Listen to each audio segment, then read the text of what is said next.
पर आसीन आज के कार्यक्रम के अध्यक्ष और जिनका अभी आप सब लोगों ने संबोधन सुना, आदरणीय सुबोध उनियाल जी, वन मंत्री जी, हमारे आज के विशिष्ट अतिथि कृषि मंत्री आदरणीय गणेश जोशी जी, राज्यसभा के सांसद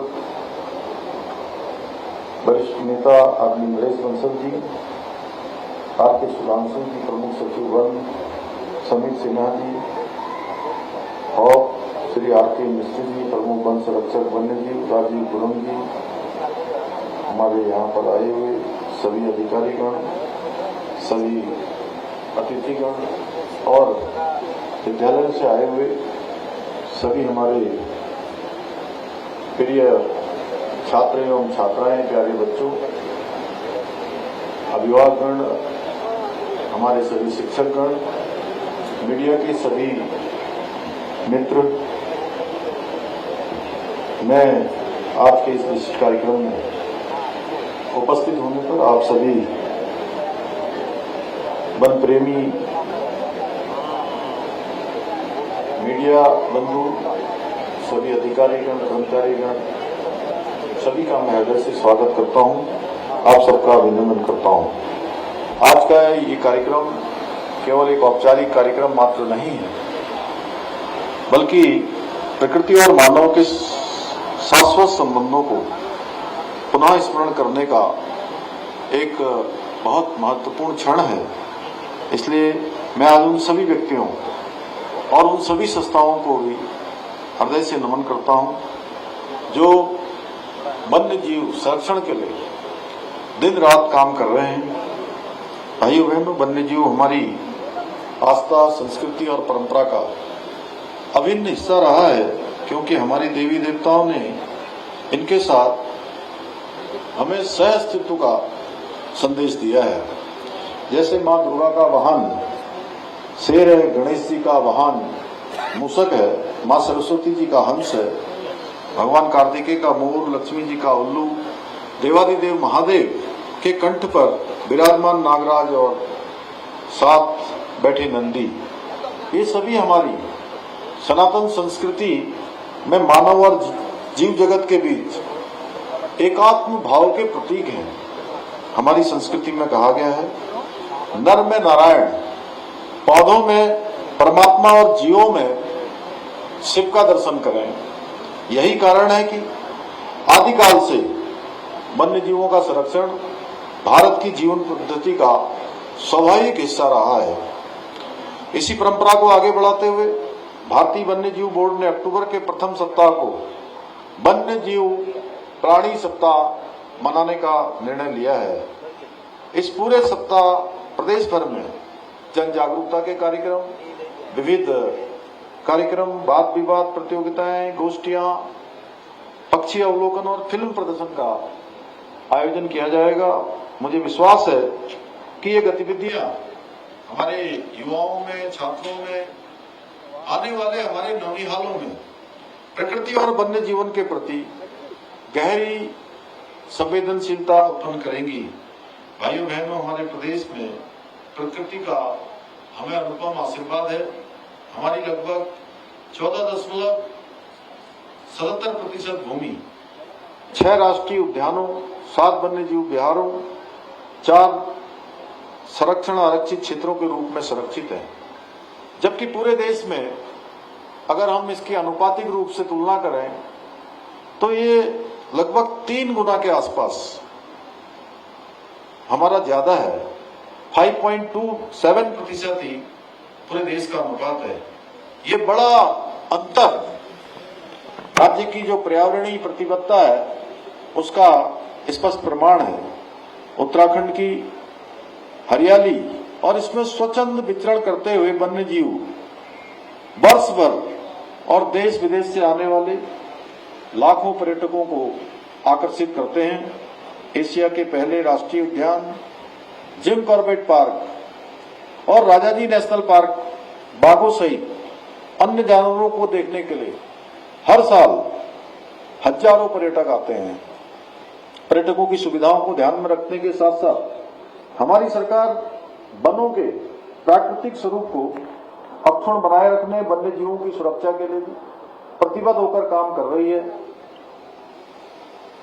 आदरणीय प्रधानमंत्री श्री नरेंद्र मोदी जी की प्रेरणा से हम इकोलॉजी, इकोनॉमी और टेक्नोलॉजी, इन तीनों के बीच में संतुलन स्थापित करते हुए विकास के साथ साथ प्राकृतिक संसाधनों के संरक्षण के लिए भी निरंतर कार्य कर रहे हैं। वन विभाग के सभी साथियों से मेरी अपेक्षा है कि वह हर जिले में कम से कम एक नए पर्यटन स्थल की पहचान करें, चाहे वो वन विश्राम भवन हो, कोई वन्य जीव बाहुल्य क्षेत्र हो, कोई मनोरम पहाड़ी झरना हो जहां पर नौले धारे आते हो, ऐसा कोई स्थान हो, कोई स्रोत वाला स्थान हो, ऐसे स्थानों की खोज करके उसको किसी न किसी रूप में नए स्थल के रूप में पहचान बढ़ाने का काम करें और बिना उसके प्राकृतिक स्वरूप को बदले हुए उसे पर्यटकों के लिए भी सुलभ बनाएं। जैसे मैं देख रहा हूं यहाँ पर काफी परिवर्तन आया है और आने वाले पर्यटकों की संख्या भी इस डियर पार्क में काफी बड़ी है। एक दिन में जू में अधिकतम 8,000 लोग यहाँ पर भ्रमण कर रहे हैं और एक वर्ष में रेवेन्यू में भी 4 करोड़ रुपए, इसी तरह के और भी सुविधाएं और विकसित की जाएं ताकि बच्चों को और युवाओं को सहस्तित्व के बारे में और हम जागरूक कर सकें और उनको प्रकृति प्रेमी बना सकें और प्रकृति के साथ साथ जीवन पद्धति कैसे आगे बढ़े यह उसके जीवन में भी आए, उनके अपने संस्कारों में आए। और सहअस्तित्व के दृष्टिगत उत्तराखंड का ये महत्वपूर्ण स्थान भी है। वन्य जीवों का महत्व भी सहअस्तित्व के लिए दृष्टिगत अत्यधिक है और छोटे छोटे प्रयास हमारे आने वाले समय में राज्य के पर्यटन और आर्थिकी के विकास में बहुत महत्वपूर्ण भूमिका निभा सकते हैं, बहुत बड़ा आधार हमारी आर्थिकी का बन सकते हैं। और हम लगातार खोजते हैं, जब हमारा वित्त विभाग बहुत सारे पहलुओं पर विचार करता है तो हम देखते हैं कि जो हमारे पास पोटेंशियल है, जो हमारे पास क्षमता है, उस क्षमता का कैसे हम अधिक से अधिक उपयोग करें और सभी का एक बैलेंस बनाते हुए, समन्वय बनाते हुए इकोलॉजी, इकोनॉमी और टेक्नोलॉजी, इनको अगर हम बैलेंस बनाते हुए काम करेंगे तो हमें बहुत सारे मार्ग दिखाई देंगे और जहां हमारा पोटेंशियल है वहां से हम राज्य की आर्थिकी को भी बढ़ा सकते हैं, पर्यटन को भी बढ़ा सकते हैं, अन्य संसाधनों को भी बढ़ा सकते हैं। हमारे सामूहिक प्रयासों से बाघ, गुलदार, हाथी, हिम तेंदुए जैसे दुर्लभ वन्य प्राणियों की संख्या में भी उत्साहजनक रूप से वृद्धि हुई है। अभी हम देख रहे थे, अगर देश के घनत्व के अनुरूप अगर हम उसका आकलन करें तो पूरे देश के अंदर सबसे अधिक टाइगर हमारे ही राज्य में है, उत्तराखंड में। वैसे हमारा नंबर 3रा है, लेकिन अगर हम घनत्व की दृष्टि से इसका आकलन करें तो हम पहले नंबर पर आते हैं।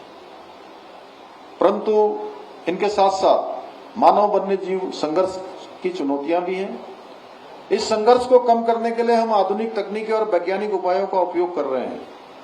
भाइयों बहनों, मैं आप सभी को आज के इस अवसर पर आश्वस्त करना चाहता हूं कि हमारी सरकार वन्य जीव संरक्षण के लिए निरंतर प्रयासरत है। प्रदेश में नए इको टूरिज्म मॉडल पर काम चल रहा है ताकि लोग जंगलों से जुड़े लेकिन प्रकृति का नुकसान न पहुंचे। वन विभाग को आधुनिक तकनीकी जैसे ड्रोन, जीपीएस की सुविधा दी जा रही है ताकि वन्य जीवों की निगरानी और सुरक्षा और बेहतर ढंग से की जा सके। स्थानीय लोगों के लिए आजीविका के नए अवसर पैदा किए जा रहे हैं। इसका एक उदाहरण हमारा फाटो रेंज भी है, जहां पर एक वर्ष के अंदर 20 करोड़ से भी अधिक का लोगों ने रोजगार किया है। आसपास के लोगों को अनेक प्रकार से रोजगार का अवसर मिला है, उनकी आजीविकाएं बढ़ी हैं और स्थानीय लोगों के लिए आजीविका के नए नए अवसर पैदा हो रहे हैं ताकि वो जंगलों की रक्षा और वन्यजीवों की सुरक्षा के में भी अपना सक्रिय रूप से योगदान दें। भाइयों बहनों, हमने 1 लाख युवाओं को सीएम यंग इकोप्रेन्योर बनाने की बात कही थी। वो स्कीम भी अब हमारी आगे बढ़ रही है, रंग ला रही है।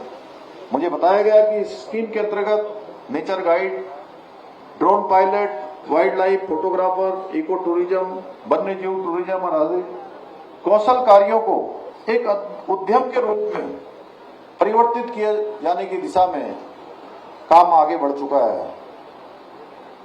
इस सबके साथ साथ प्रदेश के प्रत्येक जिले में छात्रों के लिए इको क्लब के जरिए वन्य जीवों से संबंधित शैक्षिक यात्राओं का आयोजन भी कराया जा रहा है। भाइयों बहनों, हम सभी जानते हैं बीते कुछ दशकों में भौतिक विकास की दौड़ ने हमारी जीवन शैली को तेजी से बदलने का काम किया है।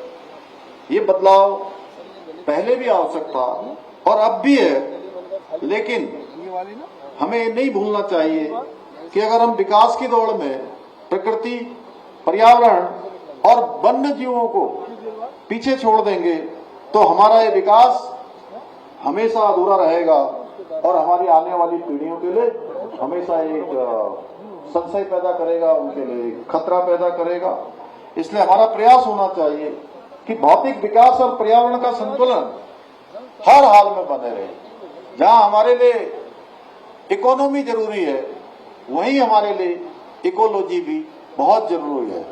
भाइयों बहनों, आदरणीय प्रधानमंत्री श्री नरेंद्र मोदी जी ने विश्व मंच से लाइफ स्टाइल फॉर एनवायरमेंट का आह्वान किया है, जो एक नारा मात्र नहीं है बल्कि धरती मां को बचाने का एक मंत्र है।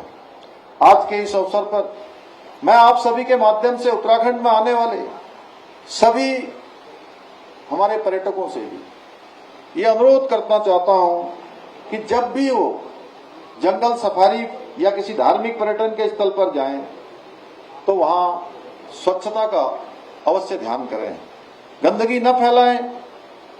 हम सभी का ये छोटा सा प्रयास पर्यावरण संरक्षण की दिशा में बहुत बड़ा कदम साबित हो सकता है। यहां आकर मुझे अच्छा भी लगा कि आप लोगों ने ये वन्य जीव उद्यान बहुत अच्छे से मेंटेन किया है, साफ सफाई है, चारों तरफ हरियाली है। इसके लिए मैं यहाँ काम करने वाले यहाँ के जो प्रभारी हैं, अधिकारी हैं, कर्मचारी हैं, डॉक्टर्स, आप सभी जो भी यहाँ की देखभाल करते हैं, उन सभी की मैं सराहना करता हूँ। मैं वो सभी प्रशंसा के पात्र हैं। अंत में मैं आज जैसा वन मंत्री जी ने भी अभी और हम लोगों ने वाइल्ड लाइफ जो हमारी बैठक होती है, उस बैठक में अनेक बार बात आती है कि अब लगातार जिस प्रकार से अभी एक पुस्तक का हम लोगों ने विमोचन किया है यहाँ पर, इस पुस्तक में गुलदार के बारे में, अन्य जीव जंतुओं के बारे में बहुत विस्तार से बताया है और अब धीरे धीरे हमारे वन्य जीवों का जो आना है, आगमन है, वो जहाँ मानव निवास करते हैं उस क्षेत्रों में भी अब उनका आना हो रहा है। और इधर के दिनों में मानव वन्य जीव संघर्ष में काफी संख्या में बढ़ोतरी हुई है और इसके कारण से अनेक दुर्घटनाएं हुई हैं। इसके लिए हम लगातार चर्चा करते हैं। अभी माननीय मंत्री जी ने भी कहा कि वन्य जीव संघर्ष में किसी व्यक्ति की जान चली जाती है, उसमें कोई उसके जीवन के साथ कोई कंपनसेशन नहीं हो सकता है, कोई क्षतिपूर्ति नहीं हो सकती है। और फिर भी मैं घोषणा करता हूं कि क्षतिपूर्ति के दृष्टिगत संघर्ष में मृत्यु की स्थिति में अब ये धनराशि 10 लाख रुपए की जाएगी। अंत में मैं हमारे उन वन विभाग के उन बहादुर कर्मियों को भी हृदय से धन्यवाद करता हूं जो दुर्गम जंगलों में हिंसक वन्य जीवों के बीच रहकर धरती की सेवा कर रहे हैं, वन्य जीव संरक्षण के क्षेत्र में हो या हमारे पर्यावरण के संरक्षण के क्षेत्र में हो या हमारे अनेक प्रकार के जो लंबे समय से चले आ रहे हमारे स्रोत हैं, नाले हैं, धारे हैं, गधेरे हैं, उन सभी का संरक्षण किसी न किसी रूप में कर रहे हैं। उनका ये समर्पण निसंदेह प्रशंसा के योग्य है। इसी के साथ मैं सभी का एक बार फिर से धन्यवाद करते हुए और वन्य जीव सप्ताह जो आज कल से प्रारंभ हुआ है उसकी आप सबको शुभकामनाएं देते हुए, बधाई देते हुए मैं अपनी बात समाप्त करता हूं। धन्यवाद। आपका बहुत बहुत धन्यवाद सर। आपके प्रगत निर्देशों के क्रम में वन विभाग मानव वन्यजीव संघर्ष के न्यूनीकरण और मानव वन्यजीव सह अस्तित्व स्थापना में प्रयासरत रहेगा। हम विश्वास